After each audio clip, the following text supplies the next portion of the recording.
Justinian plague. যারা plague কি জিনিস জানেন না তাদের জন্য বলি, ইতিহাসের সবচেয়ে ভয়ঙ্কর 3টি মহামারীর জন্য দায়ী ছিল একটি মাত্র জীবাণু বা ব্যাকটেরিয়া। তার নাম ইয়ারসিনিয়া পেস্টিস। এটি মারাত্মক সংক্রামিত রোগ, অন্যথায় প্লেগ নামে পরিচিত।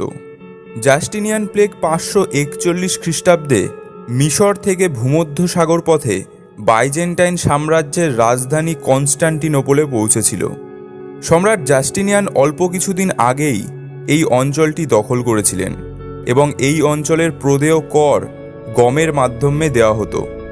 মিশর থেকে আসা গমের সাথে গমের লোভে কিছু আফ্রিকান কালো ইঁদুরও কনস্টান্টিনোপলগামী জাহাজে চড়ে বসে, যেগুলো প্লেগের জন্য দায়ী উকুন জাতীয় পোকা বহন করছিল।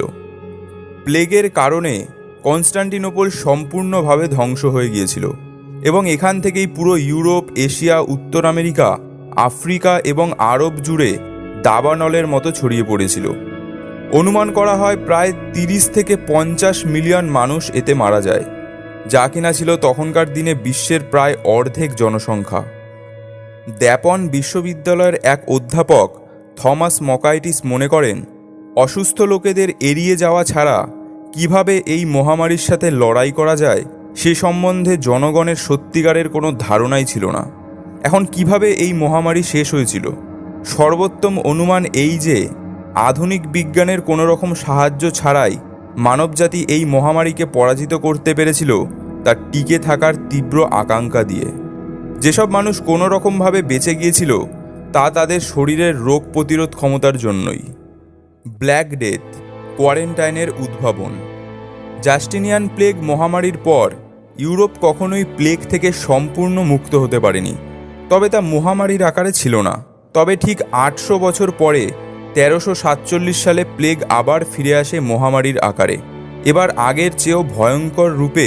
মাত্র 4 বছরে কেড়ে নেয় 20 কোটি মানুষের প্রাণ। মাকাইটিসের মতে, কিভাবে এই রোগ বন্ধ করা যায় বা এই রোগ সংক্রমণের বৈজ্ঞানিক কারণগুলি তখনও মানুষ বুঝে উঠতে পারেনি, কিন্তু তারা বুঝতে পেরেছিল যে সামাজিক মেলামেশার কারণেই এই রোগ ছড়ায়। সে কারণেই ইতালির ভেনিস শহরের বিজ্ঞানমনস্ক কর্মকর্তারা সমুদ্রবন্দর রাগুসাতে পৌঁছানো সমস্ত নাবিককে একটা আলাদা এলাকায় বিচ্ছিন্নভাবে রাখার ব্যবস্থা করেন, যতদিন না তারা প্রমাণ করতে পারেন যে তারা সুস্থ। প্রথমে নাবিকদের তাদের জাহাজেই 30 দিন আটকে রাখা হতো, ইতালিয়ান ভাষায় যাকে তেরেন্তিনো বলা হয়। ক্রমে এই আটকে রাখার সময় 40 দিনে পৌঁছায়, ইতালিয়ান ভাষায় যাকে বলা হয় কোয়ারেন্তিনো। বর্তমানে প্রচলিত কোয়ারেন্টাইন শব্দটাও এখান থেকেই এসেছে। The great plague of London. Black ডেথের পরেও স্বস্তি মেলেনি লন্ডনের। পরবর্তী প্রায় 300 বছর ধরে নির্দিষ্ট সময় পরপর প্লেগের আঘাতে ক্ষতবিক্ষত হয়েছে ইংল্যান্ড। 1665 সালে সবচেয়ে মারাত্মক বিউবনিক প্লেগ মহামারী আকারে লন্ডনে ছড়িয়ে পড়েছিল এবং মাত্র 7 মাসে 1 লক্ষ অধিবাসীর মৃত্যু হয়েছিল। এই সময় প্লেগ দ্বারা জর্জরিত বাড়িগুলিকে আলাদাভাবে চিহ্নিত করা হতো, এমনকি আক্রান্ত পরিবারের সদস্যদের বাইরে বেরোনোর সময় আলাদা চিহ্ন বহন করতে হতো।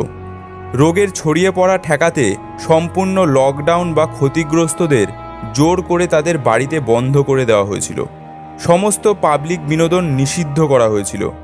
বিড়াল বা কুকুরেরা এই রোগটি বহন করে বলে বিশ্বাস করা হয়েছিল, তাই এখানে কয়েক লক্ষ প্রাণীর হত্যাকাণ্ড ঘটে।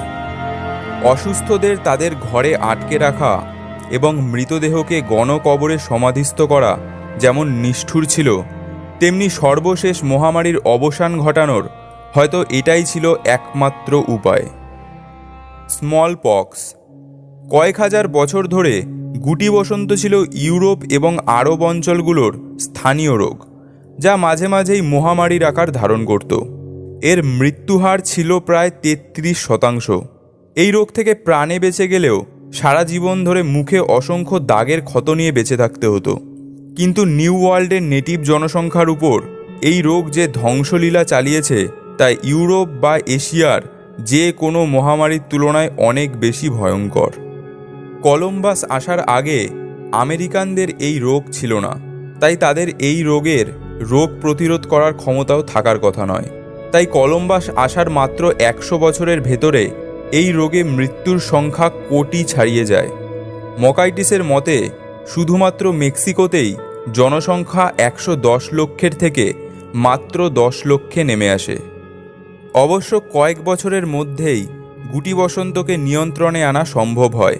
প্রথম রোগ হিসাবে গুটি বসন্তের টিকা আবিষ্কার হয় এবং গুটি বসন্তই পৃথিবীর প্রথম রোগ যা পৃথিবী থেকে বিলুপ্ত হয়ে গেছে। গুটি বসন্তের বিরুদ্ধে এই যুদ্ধ জয়ের প্রথম ধাপটি সম্পন্ন করেন ডক্টর এডওয়ার্ড জেনার, একজন ব্রিটিশ ডাক্তার। ইনি লক্ষ্য করেন যে সমস্ত গোয়ালারা গরুবাহিত কাউপক্সে আক্রান্ত তাদের গুটি বসন্ত হয় না। ডক্টর জেনার এই প্রক্রিয়াটি পরীক্ষা করেন তার বাগানের মালির 9 বছরের শিশুপুত্রের উপর। জেমস পিপস নামে ওই শিশুটির শরীরে জেনার প্রথমে কাউপক্সের জীবাণু প্রবেশ করান। এরপর তাকে গুটি বসন্তের সব ধরনের বাহকের কাছে নিয়ে আসা হলেও দেখা যায় সে সুস্থ আছে। ডক্টর জেনার নিজেই এই বিষয়ে লিখেছেন, মানবজাতির সবচেয়ে ভয়ঙ্কর শত্রু গুটি বসন্তের বিলুপ্তি হবে এই পরীক্ষার সর্বশেষ ফলাফল। দূরদৃষ্টি সম্পন্ন এই ডাক্তার তার আবিষ্কারের গুরুত্ব ঠিকই বুঝেছিলেন এবং তার ভবিষ্যৎবাণীও ঠিকই প্রমাণিত হয়েছে। 1797 সালে ডক্টর জেনারের শুরু করা যাত্রা শেষ হয়েছে 1980 সালে, যখন বিশ্ব স্বাস্থ্য সংস্থা গুটি বসন্তকে সম্পূর্ণ বিলুপ্ত বলে ঘোষণা করেছে। কলেরা, প্লেগের মতো কলেরাও মানুষকে অনেক ভুগিয়েছে। গত 200 বছরে 7টি কলেরা মহামারী দেখা গিয়েছে। প্রথম কলেরা মহামারীটি 1817 সালে ভারতের কলকাতা অঞ্চলে দেখা গিয়েছিল। এই রোগটি ভারত থেকে দক্ষিণ পূর্ব এশিয়া, মধ্যপ্রাচ্য, ইউরোপ ও পূর্ব আফ্রিকাতে ছড়িয়ে পড়ে। ভারতীয় উপমহাদেশে নিম্নমানের জীবনযাত্রার পাশাপাশি স্থির জলের পুকুরের পরিস্থিতি উভয়ই কলেরার বিকাশের আদর্শ বলে মনে করা হয়। এই সময়ের প্রচলিত বৈজ্ঞানিক তত্ত্ব বলেছিল যে এই রোগটি মিয়াসমা নামে পরিচিত বাতাস দ্বারা ছড়িয়ে পড়ছে। তবে জন স্নো নামে এক ব্রিটিশ চিকিৎসক প্রথম কলেরা রোগের বিস্তারের সঙ্গে দূষিত জলের যোগসূত্র আবিষ্কার করেছিলেন। পরে জন স্নোর নিরলস চেষ্টাতেই লন্ডনের জলের পাম্পগুলির হাতল সরিয়ে দেওয়ার মতো পদক্ষেপ নেওয়া হয়েছিল এবং ম্যাজিকের মতো ওই অঞ্চলে কলেরার সংক্রমণ কমে আসতে থাকে।